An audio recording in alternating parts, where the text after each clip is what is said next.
Hello everyone, welcome to the channel. आज के इस वीडियो लेक्चर में हम जो आपका सिविल CE 4001 सब्जेक्ट के बारे में पढ़ रहे हैं। और इससे पहले के वीडियो लेक्चर में हमने देखा था कि किस तरह से आपका जो ये पहली यूनिट का ये जो पोर्शन है 1.1 वो हमने क्लियर किया था। आज हम देखेंगे 1.2 जो पोर्शन है जो है आपका फिज़िकल प्रॉपर्टी ऑफ फ्लूइड। तो इस वीडियो लेक्चर में जो भी सिविल इंजीनियरिंग के 4th सेम के स्टूडेंट्स हैं उनके लिए, जो board of technical education Rajasthan के अंतर्गत डिप्लोमा कर रहे हैं, उनके लिए वीडियो लेक्चर है। और इसमें हम क्या क्या पढ़ने वाले हैं वो एक बार देख लेते हैं। तो सबसे पहले हम डेंसिटी और स्पेसिफिक वॉल्यूम क्या होता है, स्पेसिफिक ग्रेविटी के बारे में पढ़ेंगे, क्या होता है वेपर प्रेशर, क्या होता है सरफेस टेंशन, कैपिलरिटी क्या होता है, विस्कोसिटी और Newton's law of viscosity, dynamic and kinematic viscosity क्या होता है। तो आज के इस वीडियो लेक्चर में हम ये वाला पोर्शन कवर करने वाले हैं। तो चलिए स्टार्ट करते हैं आपका वीडियो लेक्चर।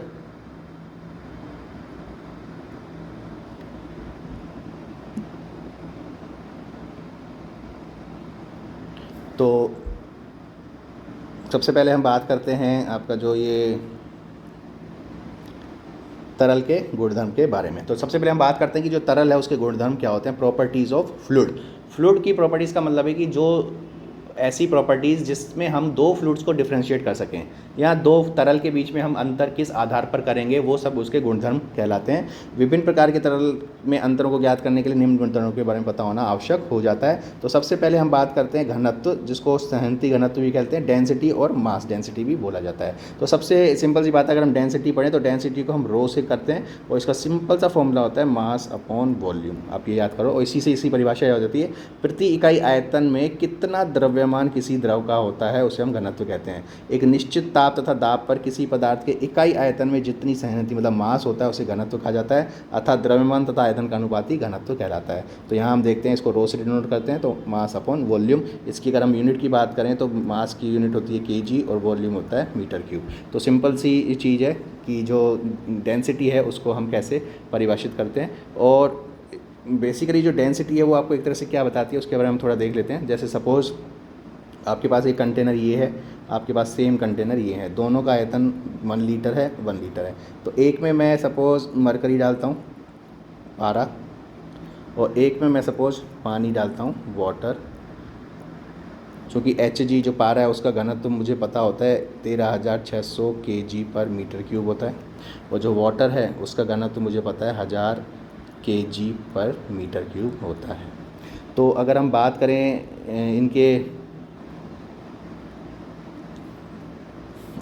इन दोनों कंटेनर के बारे में, तो एक कंटेनर में आपने मरकरी रखा, एक कंटेनर में आपने वाटर रखा।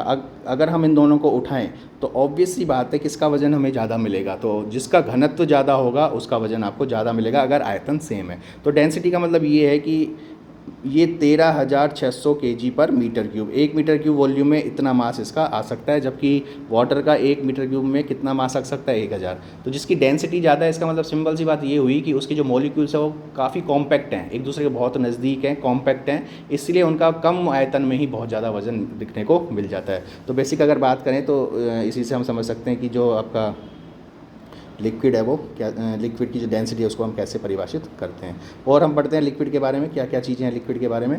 तो लिक्विड के बारे में अगर हम बात करें तो सबसे पहले दो चीज़ें आती हैं जो वैल्यूज़ के ऊपर आती हैं। तो घनत्व की इकाई हमने देखा kg पर मीटर क्यूब होती है, इसकी भी आप आराम से निकाल सकते हो, m1 L-3 होता है। पानी का घनत्व 1000 kg पर मीटर क्यूब, जिसको 1 ग्राम पर सेंटीमीटर क्यूब भी लिखा जाता है, तथा पारे का घनत्व 13,600 kg पर मीटर क्यूब होता है। ये आपको याद करने की चीज़ें, काफ़ी न्यूमेरिकल्स में हमें काम आता है। और देखते हैं समुद्री जल, नमक तथा मिश्रण होने के कारण उसका घनत्व 1027 kg पर मीटर क्यूब हो जाता है। समुद्री जो जल होता है उसका घनत्व ज़्यादा होता है 1000 से, क्योंकि उसके अंदर लवण वगैरह उपस्थित होते हैं।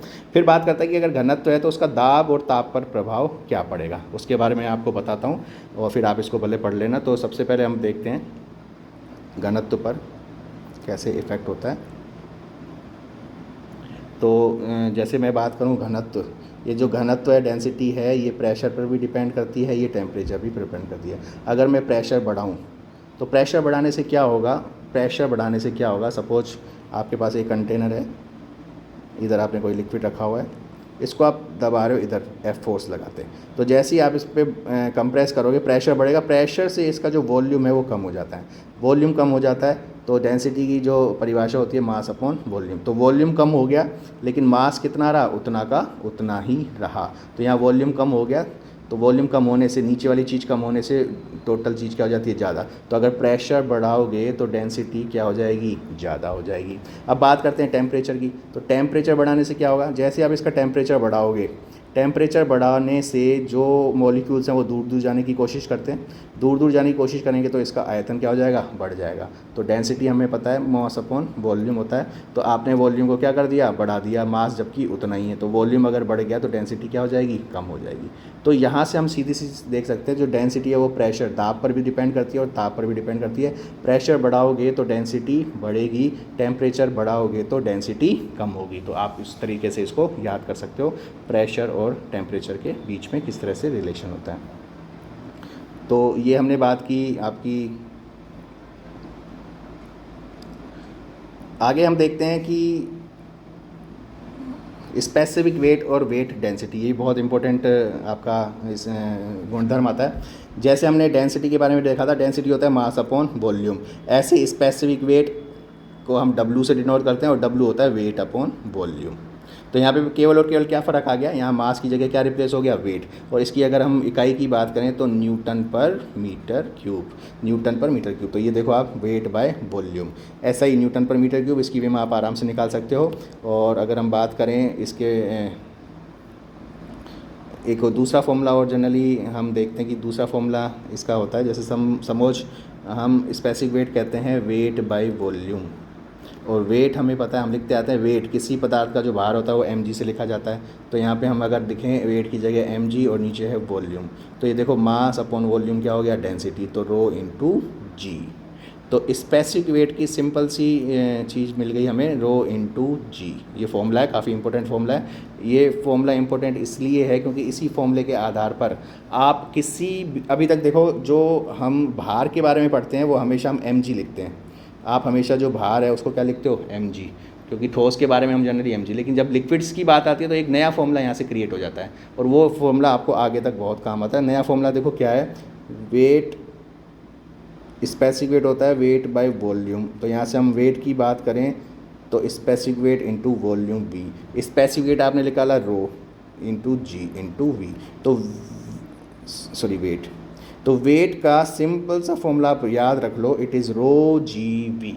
बहुत ही इंपॉर्टेंट फॉर्मूला है, आपको जितने भी न्यूमेरिकल हैं उसमें बहुत काम आएगा। आप अगर फ्लूइड मैकेनिक्स या हाइड्रोलिक्स की बात करें तो mg को भूल जाओ, क्योंकि mg जो है वो ठोस की अवस्था में जनरली ज़्यादा काम आता है, क्योंकि वहाँ मास दिया जाता है।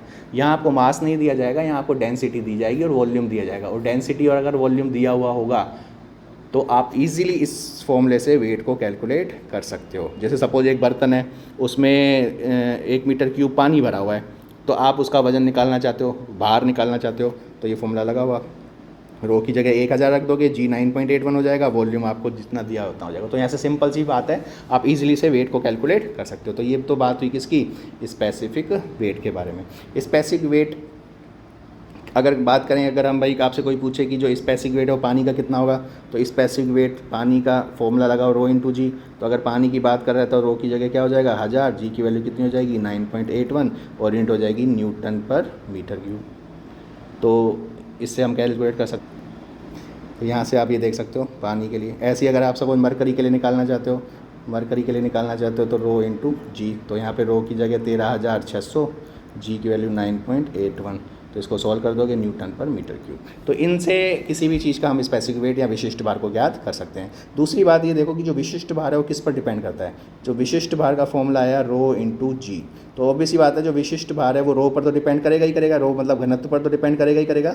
और घनत्व किस पर डिपेंड करता है, हमने अभी अभी देखा दाब और ताप पर। तो ये जो W है स्पेसिफिक वेट है वो दाब और ताप पर तो करेगा ही करेगा, साथ में जी पर भी करेगा। मतलब जहाँ पे जी चेंज होगा वहाँ स्पेसिफिक वेट भी चेंज होगा। जैसे आप एक अर्थ पर गए और एक मून पर गए तो डेंसिटी तो बराबर रहेगी, क्योंकि मास कभी भी चेंज नहीं होता, लेकिन स्पेसिफिक वेट आपका चेंज हो जाएगा क्योंकि वहाँ पे जी की वैल्यू चेंज हो रही है। तो स्पेसिफिक वेट 3 चीज़ों पर डिपेंड करता है। W का मान दाब, ताप और स्थिति पर भी निर्भर करता है। तो ये आप चीज़ें याद कर लेना। चलिए, तो ये बात की हमने विशिष्ट भार की। नेक्स्ट हम अगर बात करें, नेक्स्ट आपका आता है स्पेसिफिक ग्रेविटी। तो स्पेसिफिक ग्रेविटी की अगर हम बात करें, स्पेसिफिक ग्रेविटी का सिंपल सा मतलब है, इसको S से दिखाते हैं। स्पेसिफिक ग्रेविटी का मतलब है density of fluid upon density of standard fluid. मतलब आपको किसी फ्लूइड की स्पेसिफिक ग्रेविटी निकालनी है तो उस फ्लूइड की डेंसिटी पता होनी चाहिए और स्टैंडर्ड फ्लूइड की डेंसिटी पता होनी चाहिए।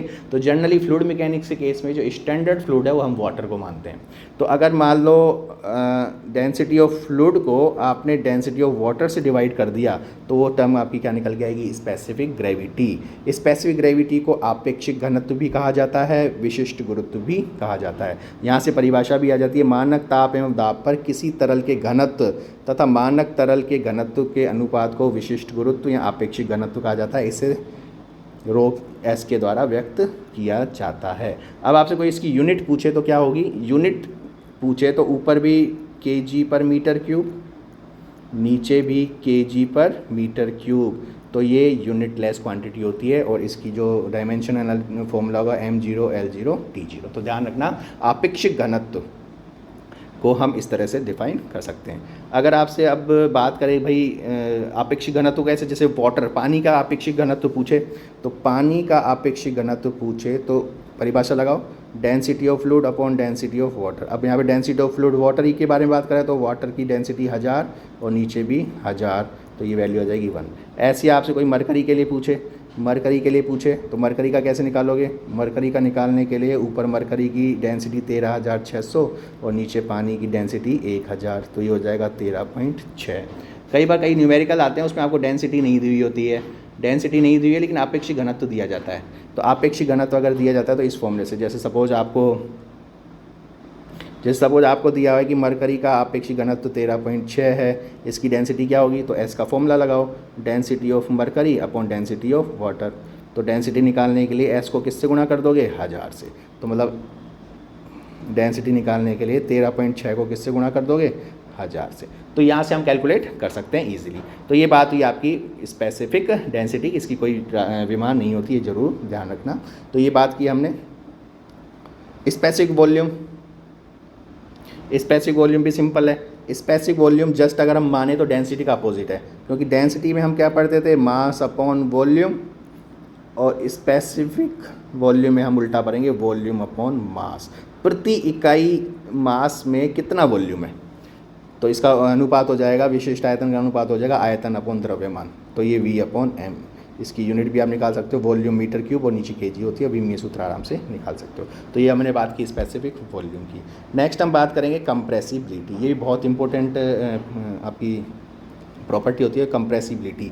कंप्रेसिबिलिटी का मतलब है, जैसे सपोज ये आपका एक पिस्टन सिलेंडर अरेंजमेंट है, यहाँ आपने कोई भी लिक्विड भर रखा है, अब मैं इसको पिस्टन को प्रेस करता हूँ इस दिशा में, तो ये कितना कंप्रेस हो सकता है, उसी को हम बोलते हैं कंप्रेसिबिलिटी। तो यहाँ पे हम देख सकते हैं तरल पर दाब में परिवर्तन करने पर या बाह्य बल लगाने पर उसके आयतन में परिवर्तन होता है, जिसे संपीड्यता कहा जाता है। तरल की यह संपीड्य उसके आयतन प्रसार गुणांक या बल्क मापांक के पर निर्भर करती है। कितना कंप्रेस होगा वो किस पर डिपेंड करेगा, के पर। बहुत ही इंपॉर्टेंट प्रॉपर्टी है के, जिसको बल्क मापांक, बल्क मॉडुलस कहा जाता है, और जो संपीड्यता होती है वो बल्क मापांक का व्युत्क्रमानुपाती होती है। तो अगर आपको बल्क मापांक पता है तो कंप्रेसिबिलिटी आप निकाल सकते हो। तो कंप्रेसिबिलिटी क्या हो जाएगा, 1/K। अब बात करते हैं सबसे पहले के की। यहाँ पे बल्क मापांक, जिसको आयतन प्रसार गुणांक कहा जाता है, उसको हम कैसे समझें, उसी की बात करते हैं। तो चलिए उसको हम समझते हैं।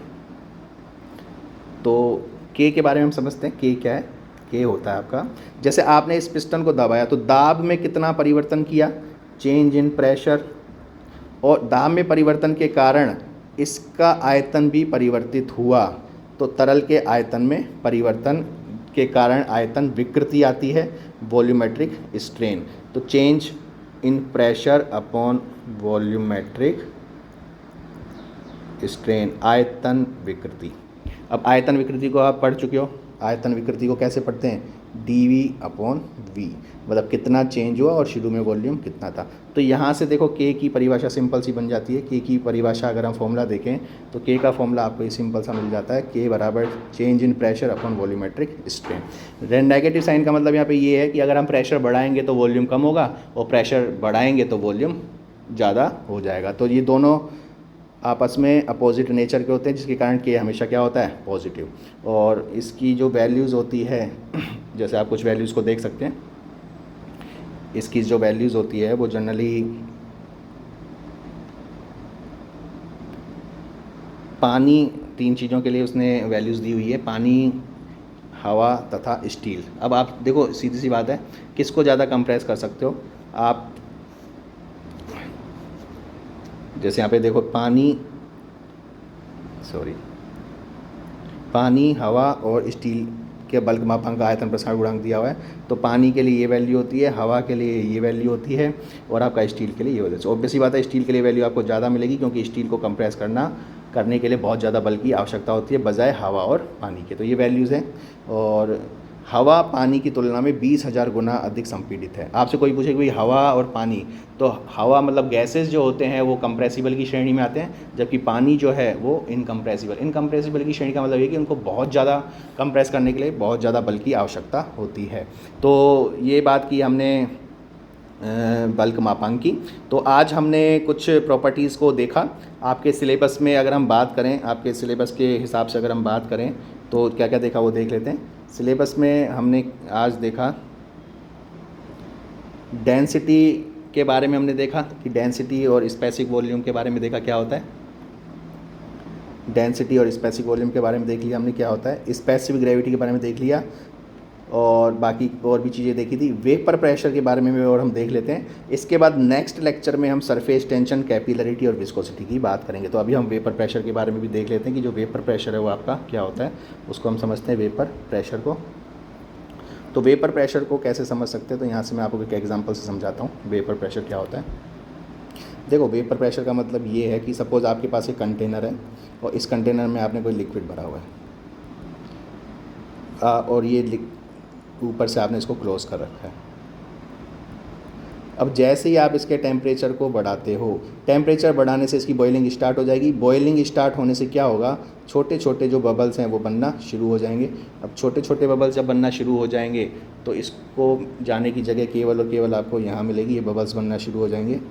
तो ये इसकी इकट्ठा होने लग जाएंगे इस स्पेस में, और इस स्पेस में जैसे इकट्ठा होने लग जाएंगे अब इसको नेक्स्ट स्पेस नहीं बचेगा। तो ये बबल्स क्या करेंगे, इसकी जो सरफेस है इस पर दाब आरोपित करेंगे, प्रेशर अप्लाई करेंगे। इसी प्रेशर को बोलते हैं वाष्प दाब। तो वेपर प्रेशर को अगर हम परिभाषित करें तो इसकी परिभाषा क्या बनेगी, इसकी परिभाषा सिंपल सी बनेगी, वाष्प के द्वारा लगाया गया दाब वाष्प दाब कहलाता है। अब इसके 2 तरीके हैं, यहाँ तो आप टेम्परेचर बढ़ाओ तो बॉइलिंग स्टार्ट हो जाएगी। दूसरा देखो अपोजिट भी हम कर सकते हैं। दूसरा केस आप क्या कर सकते हो, दूसरा केस हम क्या करें, देखो ये समझना बहुत ही इंपॉर्टेंट है। आपने कंटेनर लिया, इसको बंद कर दिया और यहाँ पे आपने कोई भी लिक्विड रखा। अब अगर इस एरिया में, ये जो मैं एरिया खाली एरिया ये वाला जो एरिया है, इस एरिया में अगर प्रेशर आपने किसके बराबर कर दिया, वेपर प्रेशर में, मतलब यहाँ का जो प्रेशर है अगर किसके बराबर हो जाए, वेपर प्रेशर के, तो क्या होगा, बॉइलिंग स्टार्ट हो जाएगी। तो अब आप ये कंफ्यूज मत होना कि यहाँ बॉइलिंग क्यों हो गई जबकि हमने टेम्परेचर तो बढ़ाया नहीं। बॉइलिंग का मतलब हमेशा टेम्परेचर से नहीं होता है। अगर आप किसी जगह पर प्रेशर किसके बराबर लेके आ जाओ, वेपर प्रेशर के बराबर, तो वहाँ पे क्या होने लग जाता है, वहाँ पे जो लिक्विड है उसके अंदर की जो डिज़ोल्व्ड गैसेज हैं वो बाहर आना शुरू हो जाती हैं बबल्स के फॉर्म में। तो ये बबल्स बनने शुरू हो जाएंगे। तो जहाँ पे भी प्रेशर वेपर प्रेशर के बराबर पहुँच जाएगा वहाँ पे बबल्स बनना शुरू हो जाएंगे। तो इसको आप वाइस वर्सा भी समझ सकते हो। इसकी आगे एप्लीकेशंस है, जब हम कैविटेशन के बारे में पढ़ेंगे तब आपको पता पड़ेगा कि जो कैविटेशन है वो बेसिकली वेपर प्रेशर के कारण होता है और वो क्यों होता है और उससे क्या क्या हानियाँ हैं वो हम तब पढ़ेंगे जब हम कैविटेशन को डिस्कस करेंगे। तो आज के लिए इतना ही।